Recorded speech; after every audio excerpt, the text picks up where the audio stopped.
Continuity chapter में मैं आगे का क्वेश्चन बता रहा हूं। देखिए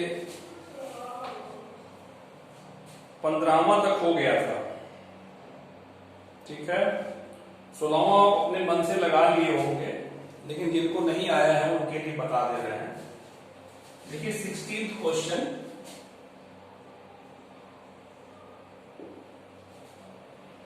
f(x) इक्वल टू -2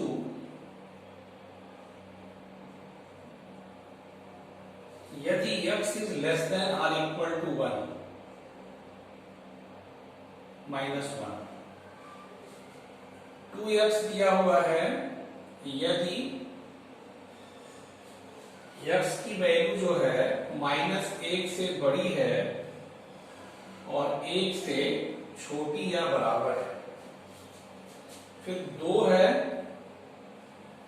यदि x की वैल्यू 1 से बड़ी है। ये क्वेश्चन है। इसमें देखिए, इसमें कह रहे हैं कि f के सांतत्य पर विचार कीजिए, इसके कॉन्टिन्यूटी पर विचार करना है, पूरा आपको विश्लेषण करना है। तो सॉल्यूशन में आपको मैं बताया हूं, पिछले क्वेश्चन में आपको लगा लिए होंगे। देखिए x की जो असमीकाएं हैं, लेसर ग्रेटर, इस पर आप क्लियर कर लीजिए पहले कि जब x इज लेस देन -1 है तब f(x) की वैल्यू -2 है। -2 एक अचर फलन है और एक बहुपदीय फलन भी है। अचर फलन तो आपको दिखाई पड़ रहा है, साफ अचर है। बहुपदी क्यों है? क्योंकि x पर 0 की घात आप लिख सकते हैं यहां पर। ये अचर फलन भी है, बहुपदी फलन भी है। तो जो आपकी इच्छा करेगी लिख सकते हैं, एक बहुपदी फलन है। फिर देखिए जब x की वैल्यू -1 से बड़ी हो और 1 से छोटी हो है, तब f(x) का जो मान है वो 2x है। 2x भी एक बहुपदी फलन है। जब x की वैल्यू 1 से बड़ी हो तब f(x) इक्वल टू 2 जो है एक अचर फलन है और एक बहुपदी फलन भी है, ठीक है। तो आप कह सकते हैं बहुपदी फलन जो है सतत होता है। बहुपदी फलन सदैव सतत होता है।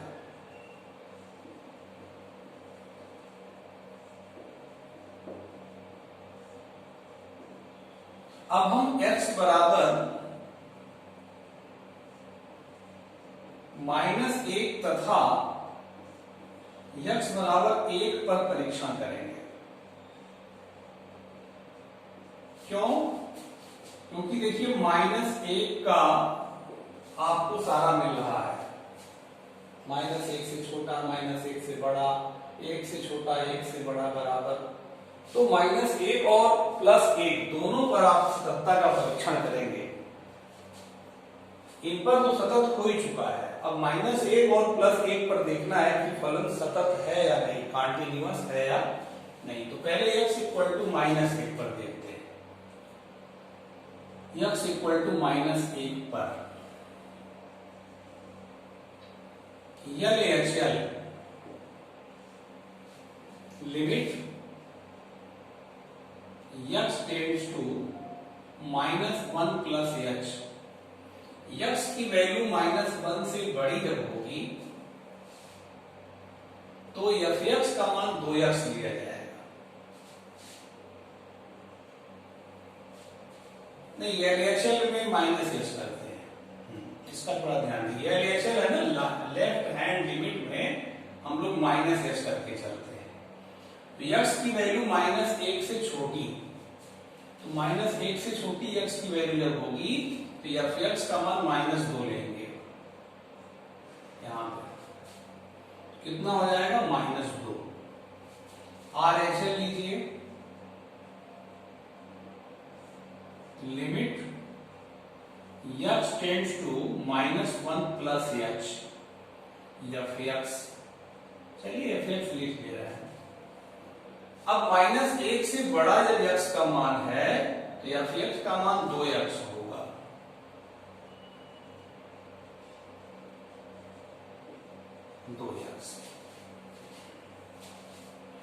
तो यहां जब भरेंगे 2 -1 plus h, limit h tends to 0। अभी जब 0 भरेंगे आप तो आ जाएगा -2।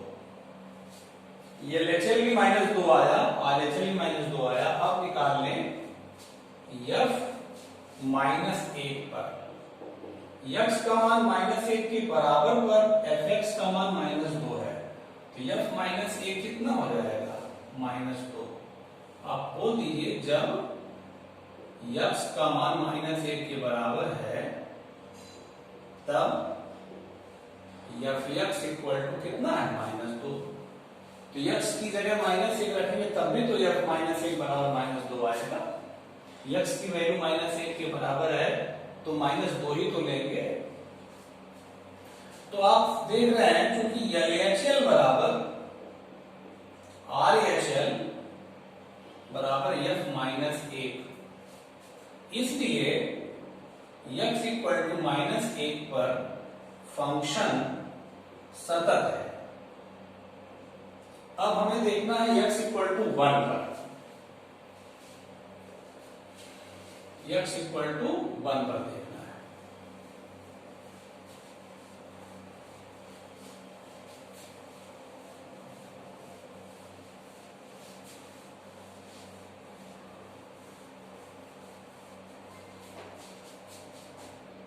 x इक्वल टू 1 पर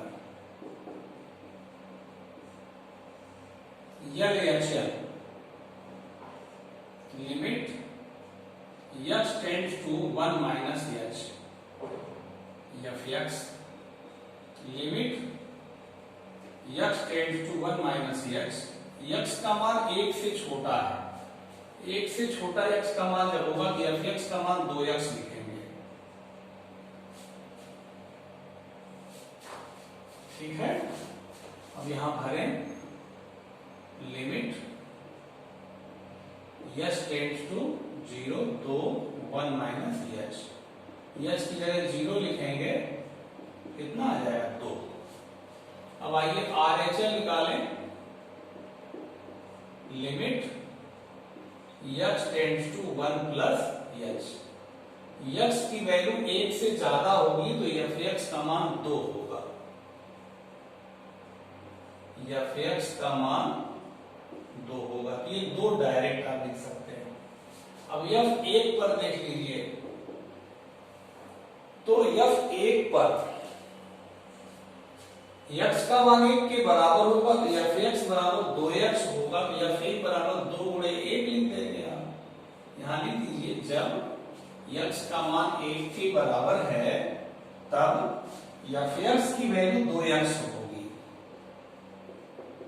2x होगी तो f1 बराबर 2 गुणे 1 2 आ गया। चूंकि LHL is equal to RHL is equal to f1, तो फिर आ गया x इक्वल टू 1 पर फंक्शन कंटिन्यूअस है, सतत है, सतत है। तो आप देखेंगे कि x के प्रत्येक मान पर फंक्शन सतत है, क्योंकि ये छोटे पर बड़े पर सब पे सतत तो पहले ही था, और x इक्वल टू -1 पर भी सतत आ गया और x इक्वल टू 1 पर भी सतत आ गया। तो आप कह सकते हैं अंतिम में कि अतः x के प्रत्येक मान पर fx सतत होगा। अंत में आप कह देंगे इस प्रकार x के प्रत्येक मान पर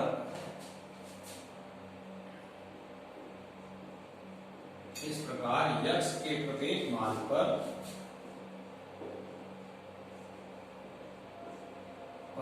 fx सतत होगा। ठीक है। चलिए नेक्स्ट क्वेश्चन हम लोग लगाते हैं 17वां। बहुत अच्छे अच्छे क्वेश्चन है, 17, 18, 19, ये बहुत अच्छे क्वेश्चन है, बोर्ड में एकदम आप आ सकते हैं और थोड़े डिफरेंट टाइप में अभी आपको मिलेगा, तो अच्छे से समझिएगा, लगाइएगा। अब चैप्टर में से आसान लग रहा होगा आपको, इस सवाल को जब हम लगाए होंगे तो आपको थोड़ा अंदर गुस्सा भी आया होगा, ये तो हम लगा लिए हैं, झूठ मूठ बता रहे हैं, है ना। तो मैं उनके लिए बताया हूं जिनका मान लीजिए फंस रहा है या कॉन्फिडेंस थोड़ा कम है, वो देख लेंगे इसको। देखिए 17वां क्वेश्चन, 17वां क्वेश्चन आप बुक से देखिएगा, लिखा है ए और बी के उन मानों को ज्ञात कीजिए जिनके लिए fx इक्वल टू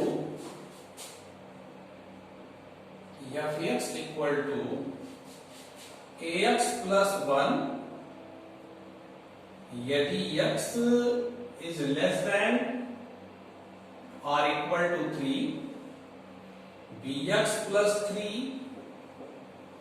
यदि x इज ग्रेटर देन 3, ये दिया हुआ है। द्वारा परिभाषित फलन, लिखा है द्वारा परिभाषित फलन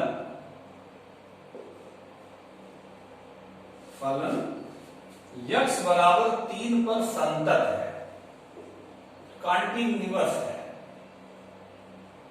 मतलब ये कॉन्टिन्यूअस दे रहे हैं, तो उसके आधार पर ए और बी का मान या ए और बी में संबंध ज्ञात करना है।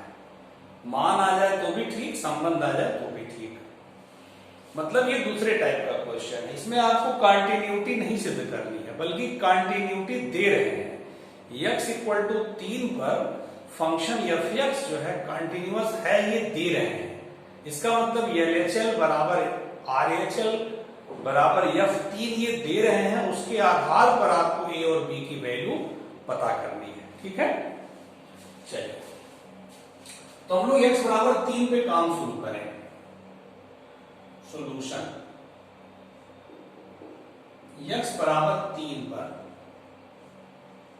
देखिए LHL limit x tends to 3 minus x की वैल्यू जब 3 से कम हो, देखिए यहां है तो fx का मान ax प्लस 1 होगा। Limit x tends to 3 minus fx की वैल्यू ax प्लस 1 होगी। अब हम x के स्थान पर जब x भरेंगे तो x टेंड्स टू 0 हो जाएगा, 3 माइनस x प्लस 1, ठीक है। अब x की जगह 0 भरिए, प्लस 1, तो आ गया 3a प्लस 1। चलिए RHL देखा जाए, limit x tends to 3 plus x की वैल्यू 3 से ज्यादा जहां, तो fx का मान ये बना जाएगा,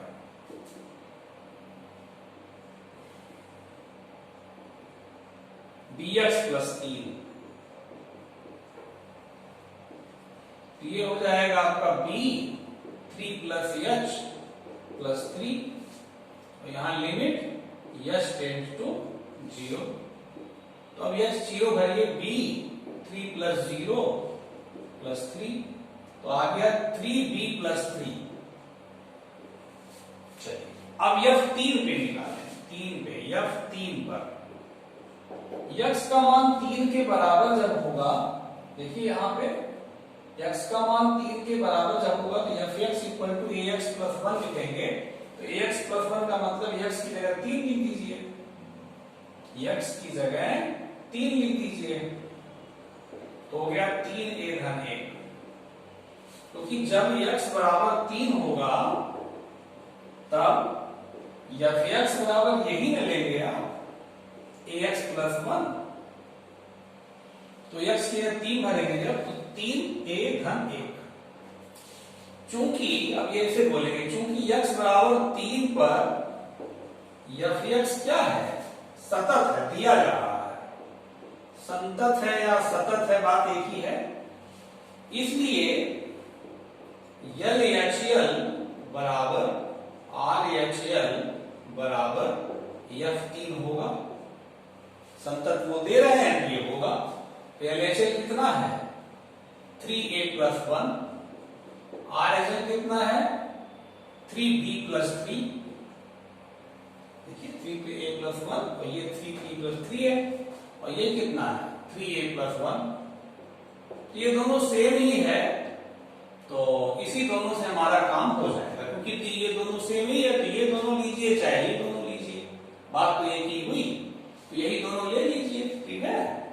अब देखिए एक इधर पक्षांतर करेंगे आप, एक इधर भेजेंगे, तो 3A बराबर 3B, और एक इधर आएगा, 3 में से एक गया 2 हो जाएगा, ये इधर आएगा, ठीक है। 3 से भाग दे दीजिए दोनों पक्षों में, तो A बराबर ये 3 कट गया, 3A भी कट जाएगा, धन 2/3। तो यही आपका एक संबंध आ गया।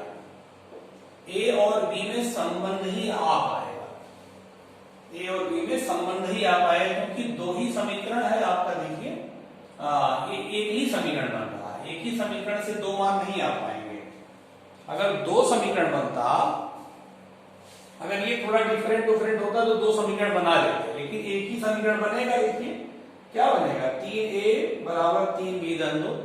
तो एक समीकरण बन रहा है, तो एक समीकरण से दो मान नहीं ज्ञात होते हैं, संबंध ज्ञात हो सकता है। तो A और B में संबंध आ गया, A बराबर B धन 2/3, ठीक है। ये आपका पूरा सॉल्यूशन हो गया। ऐसे एग्जाम में ये इंपॉर्टेंट क्वेश्चन है, महत्वपूर्ण क्वेश्चन एग्जाम में आ सकता है, इसको बिल्कुल ऐसे ही लगाइएगा, ठीक है। तो अब आपको मैं नेक्स्ट क्वेश्चन जो है नेक्स्ट वीडियो में बताता हूं, ठीक है। अच्छे से वीडियो पढ़िएगा। ओके बेटा।